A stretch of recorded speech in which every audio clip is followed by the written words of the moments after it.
આણંદ જિલ્લાના બોરસદ શહેરમાં આવેલી અસ્મી હોસ્પિટલમાં તબીબો દ્વારા માનવતા અને કાયદાની હદો લાંઘવામાં આવી હોવાનો ગંભીર મામલો સામે આવ્યો છે. હોસ્પિટલમાં સંકળાયેલા એક ફાર્મસી કર્મચારી પર ચોરીનો ખોટો આરોપ મૂકી તેને બંધ કેબિનમાં બોલાવી ઘૂંટમાર મારવામાં આવ્યો હોવાનો તેમજ બળજબરીપૂર્વક ચેક લખાવડાવી ચોરીની કબૂલાત કરાવ્યાનો આક્ષેપ સાથે બોરસદ શહેર પોલીસ સ્ટેશનમાં ફરિયાદ નોંધાઈ છે.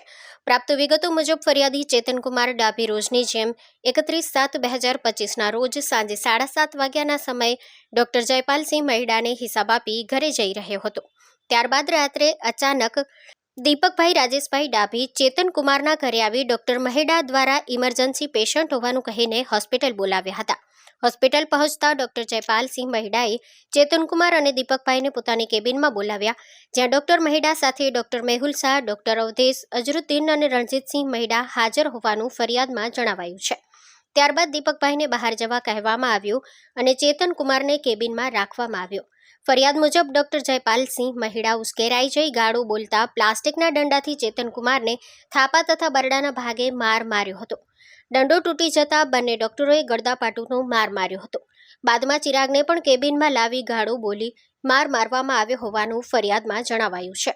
ફરિયાદમાં એવો પણ આક્ષેપ કરવામાં આવ્યો છે કે તમામ ઈસમોએ ભેગા મળી ચોરી કર્યાની લેખિત કબૂલાત કરાવી તેમજ તેની વિડીયોગ્રાફી પણ કરવામાં આવી. ઉપરાંત પૈસા જમા ન કરાવ્યા તો જીવવું હરામ કરી નાખવાની ધમકી આપી બંનેને છોડી મૂકવામાં આવ્યા હતા. આ સમગ્ર મામલે બોરસદ શહેર પોલીસે 2 ડોક્ટરો સહિત એક અન્ય ઈસમ વિરુદ્ધ ગુનો નોંધી કાયદેસરની કાર્યવાહી શરૂ કરી છે. ઘટનાએ શહેરમાં ભારે ચકચાર જગાવી છે અને તબીબી ક્ષેત્રમાં આવા અમાનવીય વર્તન સામે કડક કાર્યવાહીની માંગ ઉઠી છે. Story report by Nandlal Bhanushali, Anand.